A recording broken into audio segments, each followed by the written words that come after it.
Hi, everyone, and welcome to today's webinar, Combating Malnutrition in Older Adults, Assessment and Food-Based Solutions. My name is Jenny Kinter, and I am an Associate Marketing Manager at General Mills Foodservice and will be your host for the webinar today. This webinar is sponsored by General Mills Foodservice, providing the food people love away from home. We are proud to offer the quality products food service professionals rely on for consistent results in their own operations, as well as the beloved brands their customers know and trust. Today's webinar is supported by General Mills Bell Institute of Health and Nutrition. The Bell Institute is the company's internal source for scientific health and nutrition expertise. Before we begin today's program, I'd like to cover a few housekeeping reminders. Today's webinar will be recorded with a Q&A session at the end. However, you may submit questions at any time during the webinar by clicking the Q&A icon in the upper right corner of your screen. After the webinar concludes, you will receive an email with links to the slides and continuing education credit certificates in the coming days. Please note, approval by the Commission on Dietetic Registration for CEUs was not requested for this webinar. ANFP and ACF approval were requested for this webinar credit. With that, it is my pleasure to introduce today's experts. Elaine Farley-Zoucha, RDN, LMNT, was the founder and owner of Easy Nutrition Consulting, PC, which recently partnered with Dining RD. She has over 20 years of experience in food service management, culinary arts, and medical nutrition therapy. She began her career as a dietetic technician, registered and chef, with an associate degree from Southeast Community College Lincoln in food service management, culinary arts, and dietetic technology. She completed her Bachelor of Science in Nutrition Science and Dietetics at the University of Nebraska-Lincoln and her internship at the University of Iowa Hospital and Clinics. Since joining the Chefs of the Mills in 2006, Chef Sonja Kehr built more than 25 years of previous food service experience working in restaurants, bakeries, colleges and universities, hospitals and healthcare, and catering organizations. Additionally, she has earned certs, including executive chef, sous chef, dietary manager, and food protection professional. A dedicated learner, Chef Sonja has an associate degree in culinary arts from the University of Toledo and a bachelor's degree in culinary management from the Art Institutes International of Minnesota. She has also completed the Cook's Apprenticeship with the American Culinary Federation. With that, we'll begin our presentation with Elaine. I hope you all enjoy. Thank you, Jenny, and welcome everyone. So today we are going to be discussing combating malnutrition in the elderly. The objectives that we're going to meet today are we're going to look at the criteria for diagnosing of malnutrition, discuss nutrition interventions for residents with malnutrition, identify out-of-the-box approaches to combat malnutrition, and then understand the importance of documentation with PDPM process. So let's first understand the definition of malnutrition. When we think of malnutrition, we think a lot about someone that is truly emaciated, has a lot of body wasting, and so forth. But there's different types of malnutrition and classifications of malnutrition that we see across the continuum care of healthcare. And so we have to be aware of all of those and how to properly treat and identify each of them. So acute, subacute, or chronic states of nutrition in which a combination of varying degrees of overnutrition or undernutrition with or without inflammatory activity that have led to a change in body composition and diminished function. That is the full definition. So it could be acute, subacute, or a chronic state of altered nutrition. This can involve inadequate intake of protein and or energy over prolonged periods of time, resulting in loss of fat stores and or muscle wasting.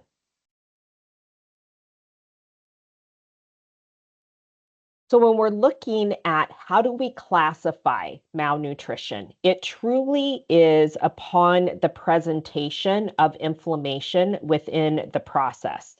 So you may have malnutrition, but not have an inflammatory response. And so that's how these are classified.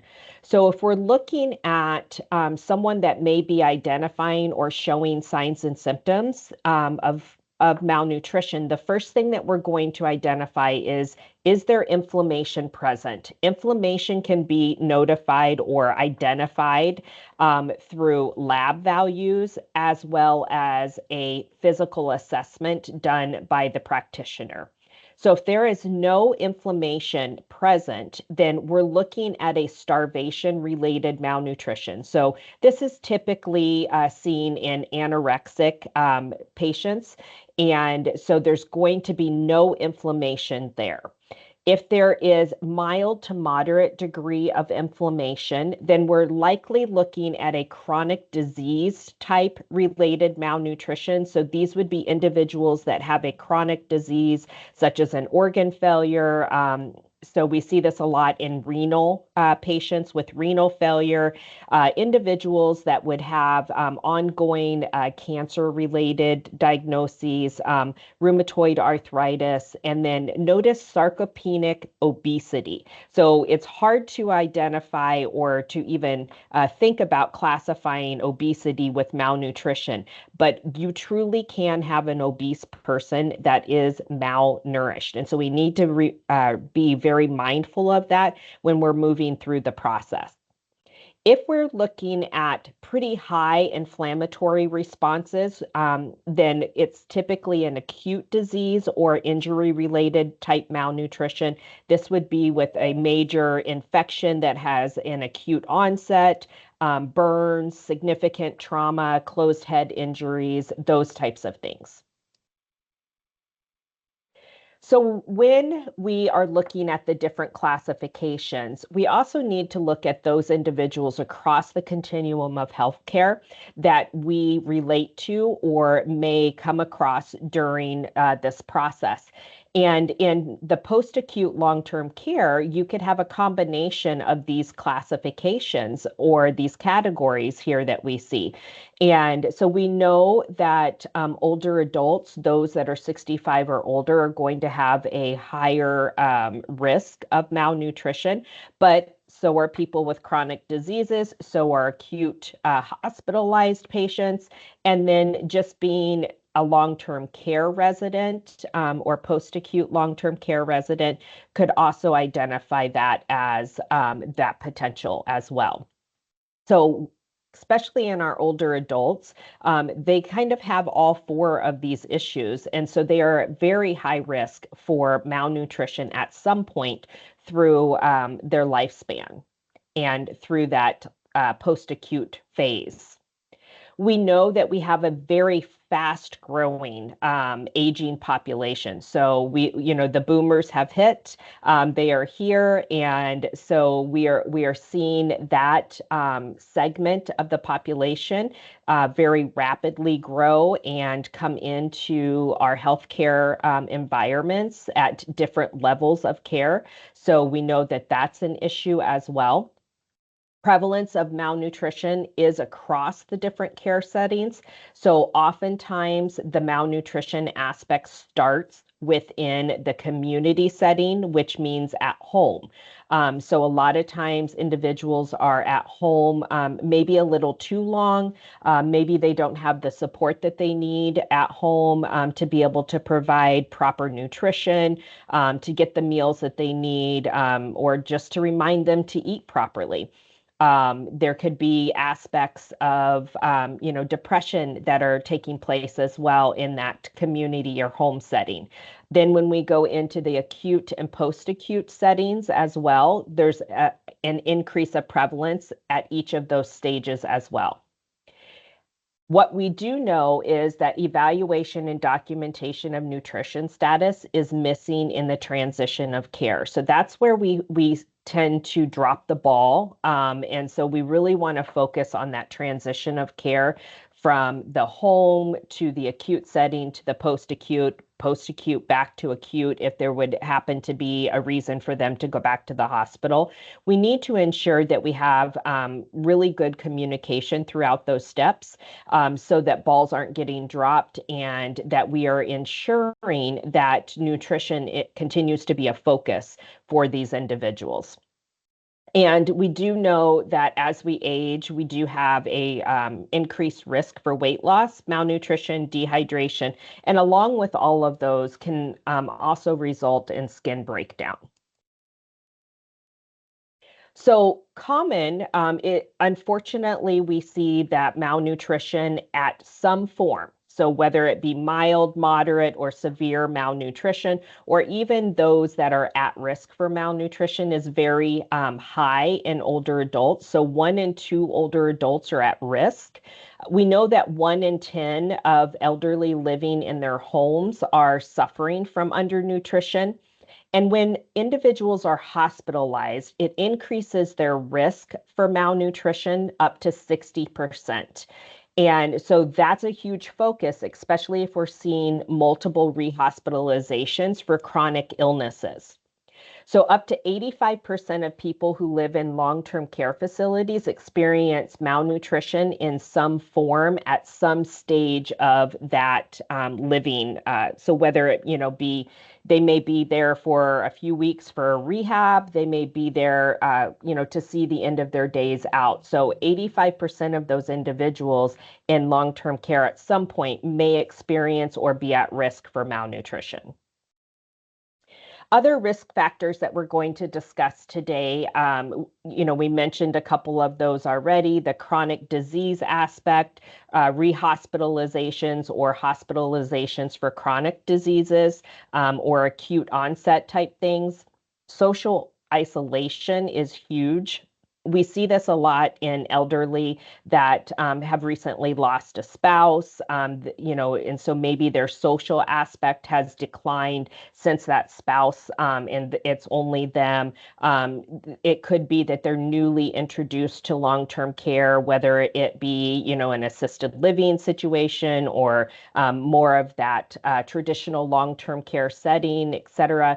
It could be depressing for them, so they socially isolate themselves. They don't want to come out and eat in the dining room and so forth. There could be a disability involved as well that increases those risk factors. Certain dietary restrictions, if they have, a really limited diet that is being told that they need to follow.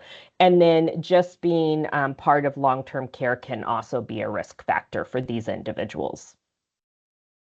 Consequences. Malnutrition has huge consequences. So we often think of, as a healthcare provider, as a dietitian, one of the first things I think of is, if somebody is not eating well, they're going to lose weight, they're going to lose muscle mass and have that muscle loss and skin breakdown. We're always very worried, as people, start to decrease nutrition and start to show signs of malnutrition, that we're going to have skin breakdown along with that. But there's other consequences that can be even more devastating that we really need to be aware of when we're looking at malnutrition. And those are things like falls. Think about as, muscles are weakening and they're not able to self-ambulate or self-transfer anymore, then we can see an increase of falls with broken bones. Weakened immune system. We know that when we're not eating well, that our immune systems can get down, and we know that these individuals are at higher risk for certain, infections such as influenza and RSV, et cetera. So we really need to focus on the other things that could potentially come along with the malnutrition and not just necessarily the ones that we really think of like muscle and weight loss and so forth. So when we're looking for warning signs, we want to identify warning signs before that individual becomes classified as malnourished. And so, as we are monitoring individuals, whether it be in the acute setting, this is definitely easier to do in the long-term care setting because you see these individuals on a daily basis. There's more interaction with our elderly within the long-term care settings versus acute settings. And so we really want to watch for those symptoms and that loss of sensation, signs of dehydration, decreased urination. Are they struggling with bowel movements and experiencing onset of constipation? Are they complaining of dry mouth a lot? Are they bruising easily? And then we start to see that unintended weight loss, the traditional warning signs, that loss of appetite, decreased food. But we also, there's things like concentration and confusion. Just think about if you've gone all day without eating, you can't really think straight. You get a headache and it's just, you struggle to concentrate. You get confused, etc. So some of those traditional warning signs, we need to think outside of those as well. Trouble staying warm if they're complaining about being cold often, that can sometimes be a symptom as well. So when we are looking at true classifying or true classification of malnutrition, we need to use verified characteristics and being able to identify those characteristics. And just having one characteristic is not going to put them in that malnutrition category. We need to understand that there needs to be a presence of two or more characteristics necessary for diagnosing of malnutrition. So just unintended weight loss is not going to classify someone as malnourished. There's got to be something more than that. So they could have weight loss and, evidence of inadequate intake or loss of muscle mass. One of the most confusing things about this, especially with that those individuals with that inflammation aspect, is you could have somebody that isn't losing weight rapidly or what you would think would be appropriate weight loss to classify as malnutrition, but we're seeing muscle mass loss or we're seeing subcutaneous fat stores changing. They've had, an ongoing time period of inadequate intake. So those are those individuals that I spoke of earlier that, could still be classified as obese with some insidious weight loss, or they just have continual gradual weight loss, but not necessarily enough to classify them as significant weight loss. So you've got an obese individual, they're slowly losing weight, but their inflammation's going up. They've had inadequate intake, and so that could possibly classify them as well. So it does take a trained professional, such as a registered dietitian, nurse practitioner, doctor, to be able to properly classify these individuals for malnutrition. So it's not just protein that we're looking at and calories.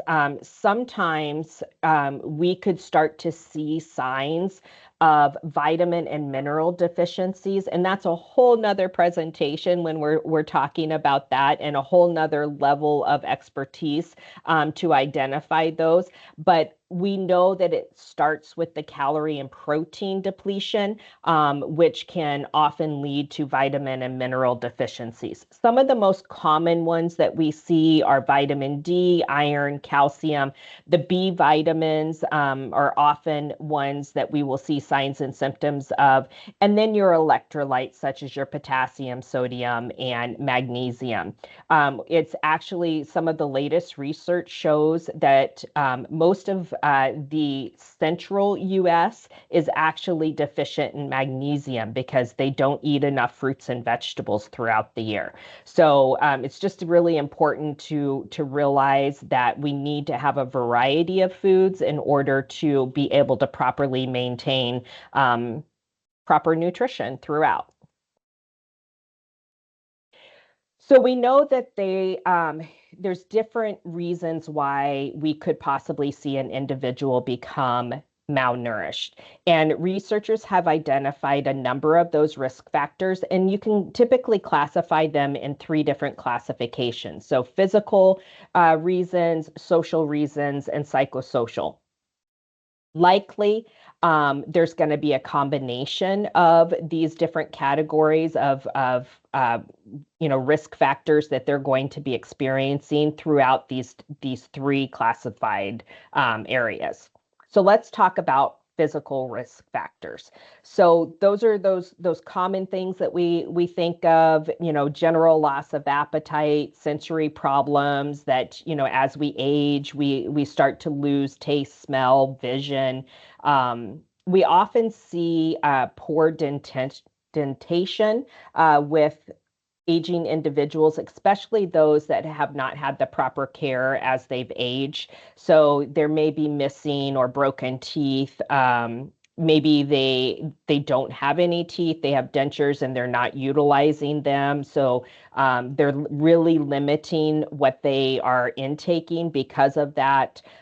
They could have, some slow progression of swallowing issues that cause them to, avoid certain foods because they've choked on them before. A lot of times we'll have individuals tell us that they don't eat bread anymore because it just doesn't go down right, or they limit their fluid intake because they've noticed that they cough a lot when they drink, and so these are signs of early swallowing issues. Feeling full or satiety. We see this in some uncontrolled diabetic individuals where they've got gastroparesis happening. So either, they eat very little and then they feel full very quickly. They have a lot of GI issues. Maybe things are going right through them because of that, those issues. And so it could be a combination where they're they're limiting what they're intaking because of GI issues as well. Dexterity problems, those with, arthritis, etc. So all types of things when it comes to risk factors, physical risk factors that could lead to that individual possibly being at risk or malnourished. Clinical conditions, there's a plethora of clinical conditions that can go hand in hand or lead to malnutrition as well. We often see respiratory disorders, those that are really, having a lot of troubles that are oxygen dependent. They typically are struggling a little bit more. They're burning a exorbitant amount of calories, and so they're at higher risk for that as well. I spoke a little bit about those gastrointestinal disorders and malabsorption, endocrine such as diabetes and so forth. Individuals that have neurological disorders such as a cerebral vascular accident, so a stroke or things like Parkinson's, Huntington's diseases, those individuals are at very high risk as well. And then the normal things like cancer, we know that individuals with cancer have a higher need for caloric intake. They're going to be burning more calories, especially depending on their treatments. And so those are all things that could affect or be risk factors for malnutrition as well. As we are seeing our population age, dementia is a huge aspect that we need to take into consideration in this population. We are seeing individuals with dementia symptoms and experiencing, and they're staying at home a lot longer than they used to. And so that's where a lot of this malnutrition is happening. So it may not be true full Alzheimer's, but it's a type of dementia that they're experiencing. They're starting to see, some changes in their short-term memory. And so this could affect them remembering if they ate or not. And, so we see dementia in the early stages of dementia. Sometimes they overeat because they forgot that they ate, and then sometimes they undereat because they forgot that they didn't eat. So dementia can play a huge role in this, and we need to be very mindful of those individuals with dementia or signs and symptoms of a stage of dementia. Depression, as we know, depression can do a lot to individuals. And so we know that this is a really high risk, and we need to understand that if, a lot of times we see depression along with dementia in older adults. A lot of the medications that are being used to treat both depression and dementia can have effects on the appetite, some positive, most negative. And so we need to be aware of that as well and make sure that we're properly assessing all aspects. Meal times, making sure that we are focusing on meal times, ensuring that we are, making them enjoyable and that, and satisfying and in the environment that those individuals want to eat in. Some individuals may not be well equipped for a social environment. They've been alone at home for years and they've eaten all their meals in front of the TV. So to put them in a dining room of 50 individuals with a lot going on, and maybe there's music in the background, that might be too overstimulating at first, and you may have to work them in to a more social environment. We often think of or forget about physical activity when we look at the aging population. Activity within the aging population is so important. And so we really need to get better at being more prescriptive with this as well. Even if someone is wheelchair bound, there's activities that they can do to still restore muscle mass, to, help them, increase their metabolism, which helps with the appetite. And it also helps to improve that social interaction when they're doing group exercises, and it helps with depression as well.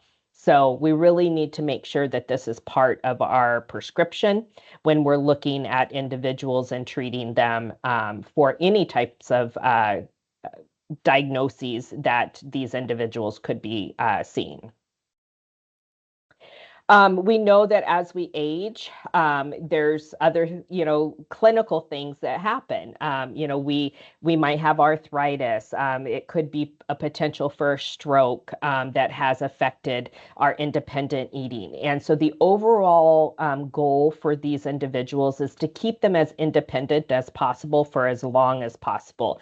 And so we need to be very mindful and be very observant in our dining rooms to ensure that we're not seeing a decline in that functional ability. And if we are seeing a decline, that we're doing proper referrals to OT, PT to ensure that we are keeping those individuals to the quality of life that they need to be at to the best of the ability. Additional risk factors. You remember from one of the slides earlier, we talked about if somebody is hospitalized, their increase for malnutrition can increase up to 60%. So they could, every time they're hospitalized, it increases that risk. When people go to the hospital, it's not always pleasant. They're getting poked and prodded the entire time they're there. Their sleep isn't the best. And so there's a lot that goes on in that aspect. And let's just face it, when people go to the hospital or are being hospitalized, it's for a reason. They feel cruddy. And so they don't feel great. And so that's a lot of the reason, why we see them lose weight in the hospital, because they're not feeling good. They're not sleeping well. The food could be different, the sounds, the smells, etc. And so we really need to be very mindful of that. When they do have hospitalizations, and especially those individuals that might have frequent hospitalizations, they're going to be at an even higher risk. Individuals that might have procedures that require nothing by mouth, or they're missing meals while they're having tests. Again, when you're missing a meal, it's lack of nutrition. And so we want to be very mindful. And when they do come back into our post-acute long-term care settings, what happened while they were gone, and really looking at that transition of care aspect. Social risk factors. This is, for the home and that community setting, but this could happen too in our post-acute long-term care settings as well. Living alone, I talked about that.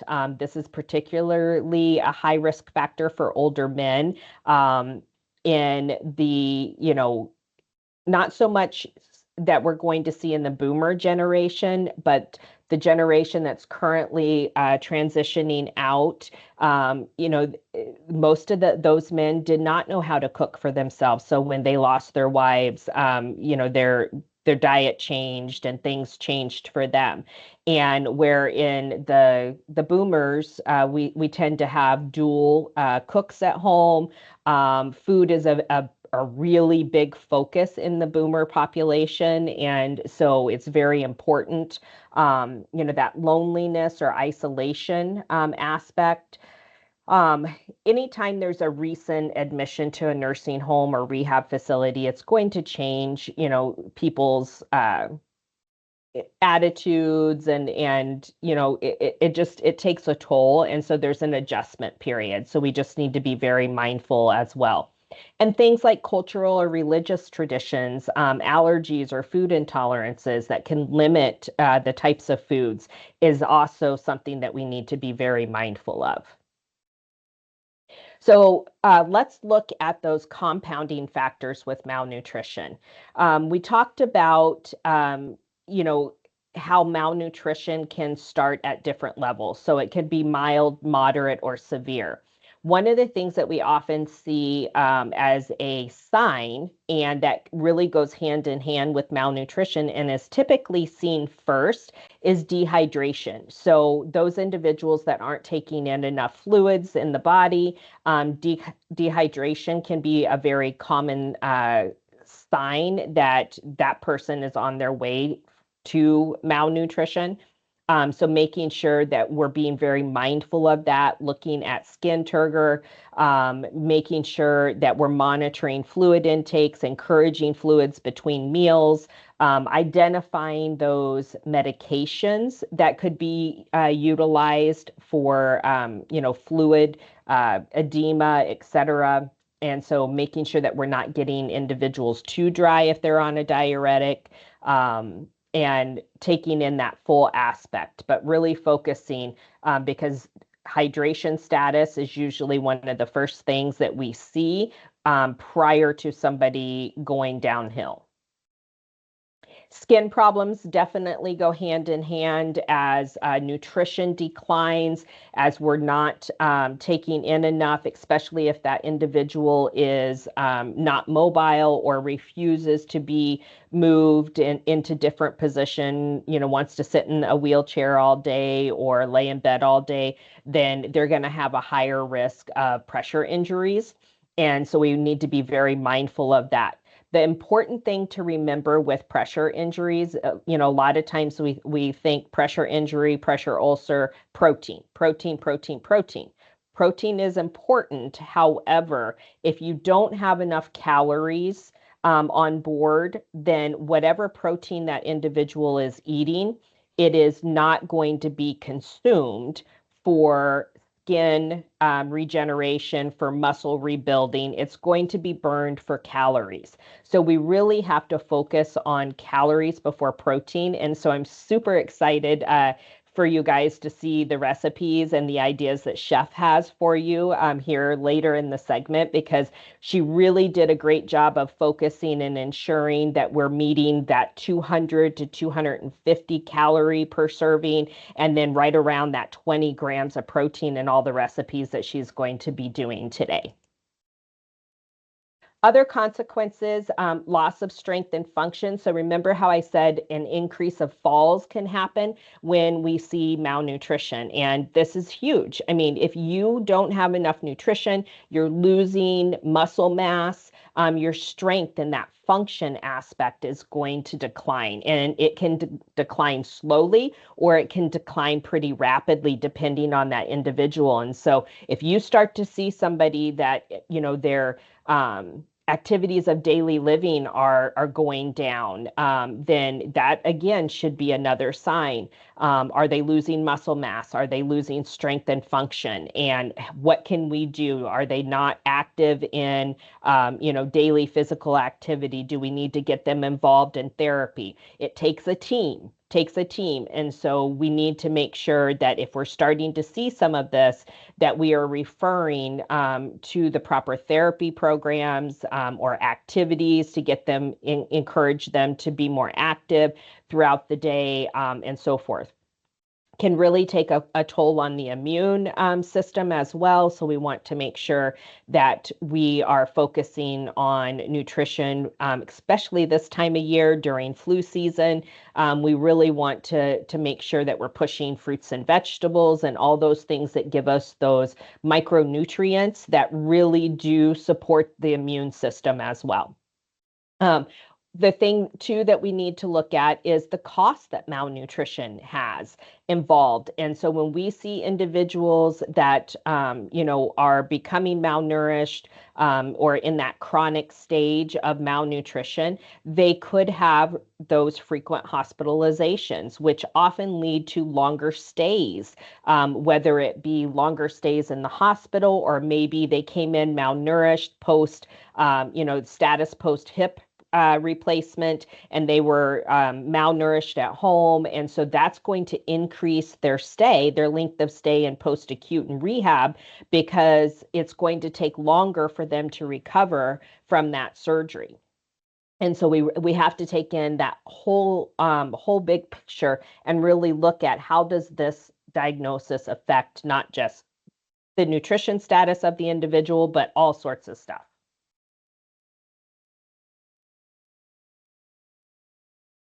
So looking at detecting malnutrition in the long-term care setting, it truly does start with a physical focused nutrition, a nutrition focused physical exam. So as a dietitian, we are trained to do these on-site nutrition focused physical exams. We're looking for those aspects. We're looking for those things such as muscle wasting, inflammation markers. So do they have the edema going on? Are we seeing that they have those, fat store losses? And so all of those things would be looked at during that physical exam. We also need to focus on medications. What type of medications are they on that could affect the appetite, could slow down digestion, or, increase constipation? All of those things that could possibly affect their oral intake, or their how they're looking at food, how the food is tasting. All of those things could affect, and medications can lead to a lot of those individual aspects. Also, make sure that you're asking about their daily routine. We really want to, in the post-acute long-term care setting, when someone enters our community, we really want to focus on what was their daily routine there. And let's try to work around that. How can we, keep them on their daily routine? But, and if we've identified that they were only eating once a day at home, well, that obviously isn't a healthy routine. So we're going to gradually work them into a healthier 3 meals a day, encourage, some healthy snacks, etc. But we want to really ask them, what was it like at home? What were you doing at home? And try to create their care plan around that.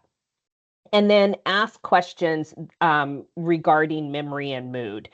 So you might need to ask in different ways, the same question, multiple ways, to get a good feel about, are they experiencing some dementia, et cetera. But again, working with the team on that, because social services are going to have tools to identify if there are memory issues and mood issues. So really looking at the big picture when we're detecting malnutrition. Make sure that you are utilizing a validated malnutrition screening tool. It is extremely, extremely important that you have a validated tool. And so the MST has been validated, the mini nutrition assessment's been validated, so has the MUST. So the malnutrition universal screening tool as well. So make sure that whatever you're utilizing within your assessments, that is a validated tool and that everybody is aware. And most importantly, the person that is doing the screen, that they have been properly trained as well. In that assessment piece, we want to take into consideration everything. Okay, we want to look at the H&P, the medications, the most recent labs, what are their physical and cognitive abilities. But parts, you can only get so much from a chart. And so really focusing on the interview, asking questions in multiple different ways, making sure that you're asking about their typical eating patterns, ask about vision, hearing, dental issues, all of those things within that interview. And then observation. You have to observe them at a meal and have some ongoing observations. So, as a consulting dietitian, I may not always be in the community. And so I have to rely on others to give me that information. So when I am doing a initial assessment, and this is somebody I'm not familiar with, and maybe they've been there 3 or 4 days, I'm going to be asking other staff. How are things going at meal times? What are you seeing? Looking for all sorts of things like correct table placement and so forth. Lab, I don't want to talk a lot about lab because laboratory testing is not useful in diagnosing malnutrition. So just be very mindful of that, that we aren't really going to focus a lot on lab testing. Prevention and treatment is key. And so we really want that food first approach, which is what Chef's going to talk about today. We want to make sure that we are fortifying foods, offering a variety of foods, and really understanding that food truly is the best approach because it's going to provide the most variety. And so in some situations, the food first approach may not be sufficient because they are so malnourished. And so we really need to focus, on that high risk aspect. And so maybe we have to go straight to oral nutrition supplements. My recommendation is in that case, then you want to start with that high calorie. So that 2-cal type product. So whether, it be, the actual name brand, but it should be a high calorie protein combination that can be given in small amounts. So because they don't always taste great, they're not always the best. And so trying to get them to consume them, you want them in the smallest amount possible. Other things that we need to consider is, you may need to have a variety of different types of nutrition supplements, also using snacks as well. But again, remember, if you can fortify and make these foods like Chef's going to show you here in just a minute, then that's the best way to go about that. We also need to look at that out-of-box approach. So, we need to educate staff on how to treat dementia residents, ways to be able to, identify risk factors. We need to encourage family members to come and eat with residents as well, and promote and encourage staff to go that extra mile for the resident. And then ask questions on, the history. So remember, I said that interview aspect is extremely, extremely important. So we want to make sure that we really are focusing on that and getting to know the individual so that we can properly care on an individualized way. Physical activity, I talked about already, have to incorporate some physical activity at some level. It is so, so important when it comes to the appetite, to the brain function, to strengthening that muscle. And so we really need to ensure that that's part of that prescription. Also focusing on the social and psychosocial. We know that, we mentioned depression can be huge in our aging population. And so really drilling down on what's causing the depression, how severe is it? Do we need to refer on to other providers if it's not being properly addressed, and so forth. And medications, we discussed that medications truly can affect the appetite, and we need to make sure that we're looking at the whole picture. The most important thing to remember is that it is not a cookie cutter approach. This has to be individualized nutrition interventions in order for the approaches and to be successful. So really focusing on that. So now I am going to turn it over and introduce Chef Sonja's video, and she is going to go through her recipes that she is going to create for us today. And then both of us will be here at the end to answer any questions that you may have. Hi, Elaine, thanks for that nice presentation. I wanted to go ahead and show you that in today's feature, we're going to capture Elaine's recommendation that we have like a minimum of 20 grams of protein in our recipes and at least 300 calories. So that was my target for the things that I selected for you today. So some of you have seen when we made this batch last time, I did a turkey meatloaf that's gluten-free. We actually did the big batch with the big mixer. Today I want to show you like the smallest possible batch, because then I also want to focus on different textures and on how we might use this in our finger food menus. So the first thing is the gluten-free cereal. We're actually using the rice checks, and in this case we're going to crush it in the bag, and you'll notice that makes such a small quantity. We're actually just using a 1 pound recipe. So the big recipe is for 10 pounds of turkey, and that's a lot of meatloaves. So just in case, we're doing the small batch for the camera today. One thing you do want to note is we're going to start with our wets and our dries.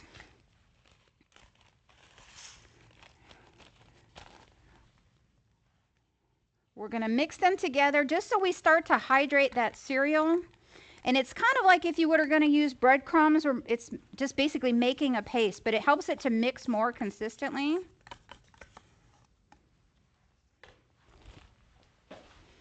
Okay.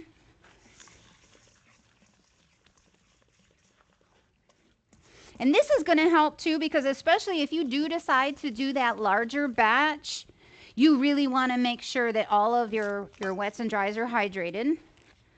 Then we're going to put our ground turkey. And this is obviously easier if you're using, the 20-quart mixer for that 10-pound batch. Here, we're just, again, we're going to smash the two together. If you want, you can mix it by hand, like use your hands, the gloved hands. You can do that. Just because we're going to be scooping, I'm using the spatula for right now. Comes together pretty quick. It even smells like meatloaf already. All right. See, so just that fast. We already have our force meat. Now we're actually going to use a number 6 scoop. Okay. And we're going to deposit those onto our parchment. And again, this is only a 1 pound batch. And then we're going to shape these into little mini loaves.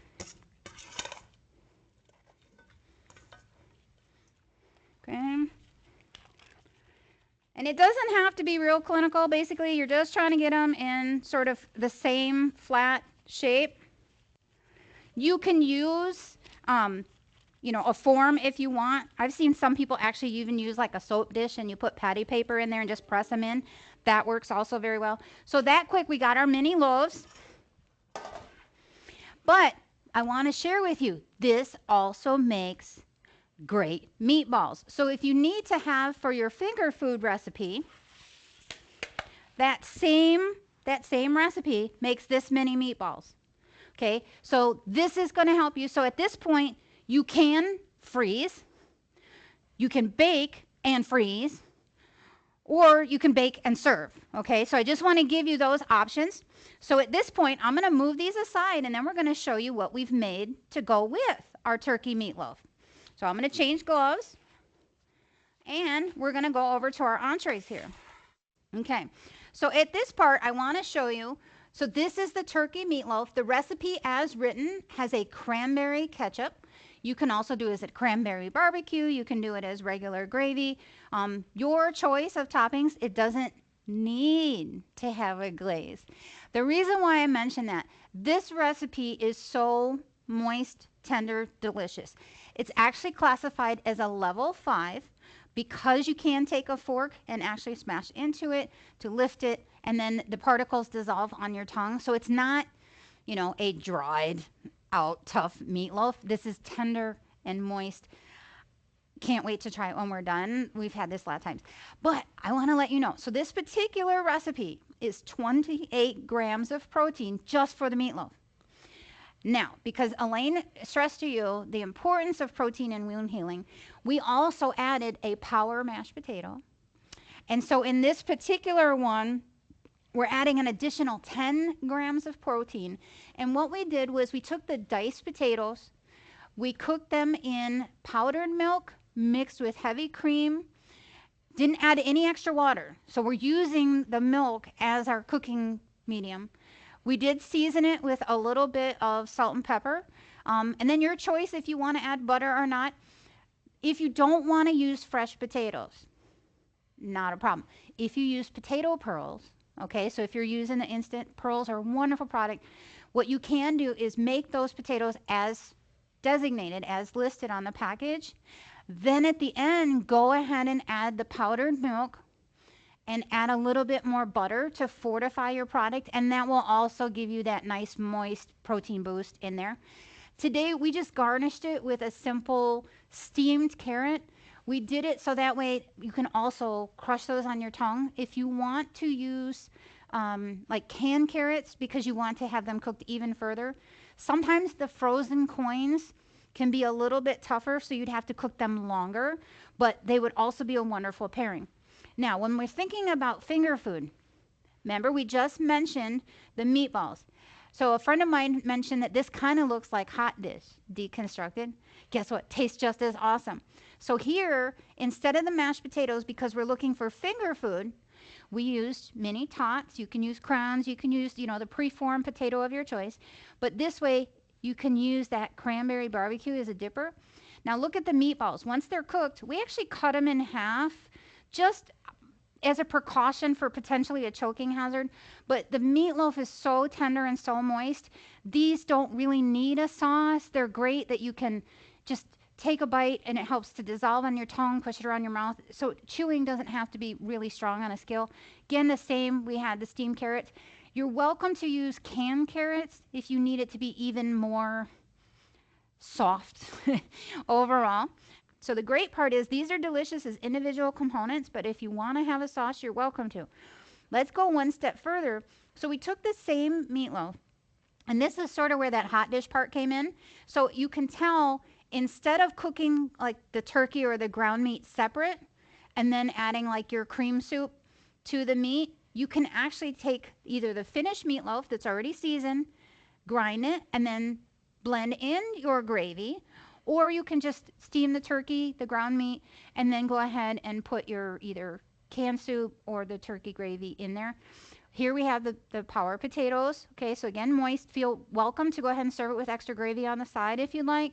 And then here, just because, we needed to have a much smaller particulate size, we used a rice, carrot, and cauliflower mixture. Just gives us much better, flavor contrast across the plate. Go ahead, try these, and let me know if you like them. For this next recipe, I just wanted to show you how you can take something, doesn't matter the day part, and just go easy, okay, as far as like limited number of ingredients. So on this particular one, we're actually going to make a breakfast sandwich. And the recipe states that it has 40 grams of protein. That said, I want to give you permission that you can cut any of these things in half to make smaller portions and still be compliant with our 20 grams. So the first part we're going to do, we're actually going to take a biscuit that's already been thawed. Doesn't have to be like all the way thawed, but mostly. We're going to put it in a waffle iron and start there. Through the magic of television, we're going to take it out and show you. Okay, now this is how it comes out, that you can actually separate the two sides. And just that easy, we have two halves. We're going to put a slice of cheese. This is thin cut. And then our ham And then I actually did scrambled eggs and folded them, but you can easily buy a pre-made egg patty, whatever works best for you. That quick, we have our breakfast sandwich. Now, obviously, it's best if you can heat your proteins separately. So if you have a griddle and then you assemble them, if you're going to do them this way, you can pre-build and put all of them on a sheet pan and throw them in the oven. Either way, it's going to be that fast. Now, if you want to think about it, I wanted to show you some variations too. So again, we were talking about finger food and, different textures. So if you don't have a waffle iron, what do? Well, you can still bake the biscuit regular in a convection oven, split it. So you can bake it between 2 sheet pans and it gives you a wider, softer texture. And so that's what you're going to see up front. We did the same sandwich, but this way it sort of looks like an English muffin. Okay, so here is our gold standard when we had our sandwich. Here, you can also cut them into more bite size. So we just cut them into quarters to make it easier to handle because that's a really big sandwich. If you want, and for our finger foods, this is where we're going to have some fun with it. Okay, so down here, we actually deconstructed the ingredients. So we had meat, we had cheese, we had eggs. So up front, we actually cubed the ham, and then we had hard-boiled eggs. So you can easily pick out those pieces. In the next section, we actually took the biscuit, we cut it into 6s and deep fried them. And now you can dip that like in cheese sauce. Okay, if you don't want to deep fry them or if your facility doesn't have a deep fryer, you can in fact bake them. You're going to see the difference in the 2 textures if you fry them versus bake them. Okay, so this one's a little less rounded, a little more rustic, but they both taste like delicious biscuits. So you choose what's best for you. You can actually cut them even smaller and sprinkle them with spice if you'd like. Just nothing wrong with adding different flavors in your profiles. And last but not least, I wanted to sneak this one under the radar. So if you need to have softer textures, this one we basically press the biscuit between 2 pieces of plastic. We spread cheese sauce on the bottom. We use some ground ham on top of it. And then we put our soft scrambled egg over the top. So that way it has really easy dissolve. So if you want to use a spoon to actually cut it and ease it, that way it just gives you one more way that you can have different textures with your ham, egg, and cheese sandwich. So in this last section, I want to show you how easy it is to get to 20 grams of protein with only 2 ingredients. So the first ingredient is actually going to be Greek yogurt. And our Greek yogurt has 15 grams of protein per serving. The idea is just that Greek yogurt has more protein than the other yogurt offerings. I wanted to show you this particular collection that you see here. These are called our individually wrapped offerings, and basically they're frequently used for K-12, but I like them also for healthcare and senior living because they're good for floor stock. They're great to, for finger food. They look just like the mini waffles or mini French toast, so that way it's something you recognize, but it's much easier to separate them, to break them, and to use them than as a dipper. They are soft to the touch. They have like maple syrup flavor and aroma. Some smell like caramel, some smell like strawberry or wild berry. So there's different flavor offerings in there as well. The French toast, it looks like little French toast.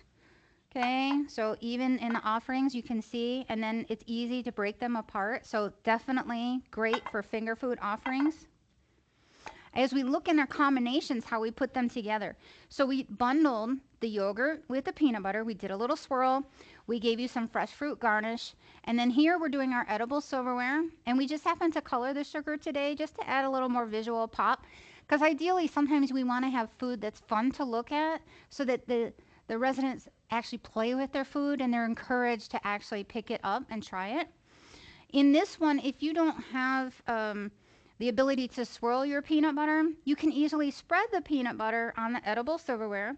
And in this case, we did our, basically our pie round. We cut it before we bake it. And then after it comes out, we spread the peanut butter on it. Now you can use that as a dipper. So we still have our 1 serving of Greek yogurt. And here we just put a little bit of strawberry puree. So it's got like a peanut butter and jelly vibe to it. As you look up front, we just kind of bundled some to make it fun, whether you have them on a buffet or in the center of the table, with just different colored toppings.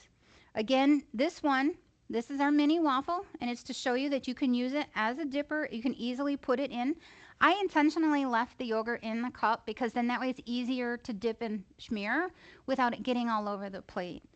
We added some berries just for fun for you. And then in our last plate up, again, we drizzle the yogurt, but we definitely use bulk yogurt. So if that's what you're doing in your house, we add a little fresh berries to give that pop of color in there and to give you one more texture. And again, this one is cinnamon sugar on the edible silverware, and that just gives you one more thing that you can dip in.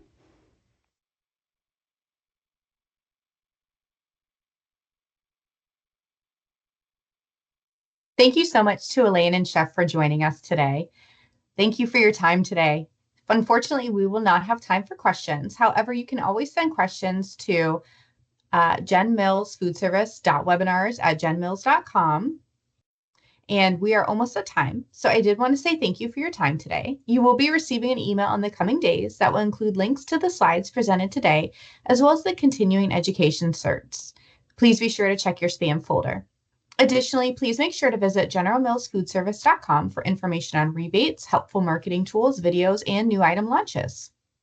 And finally, don't forget to connect with us and Bell Institute of Health on our website and socials. This concludes today's program. You may now disconnect. Thank you so much for joining us today.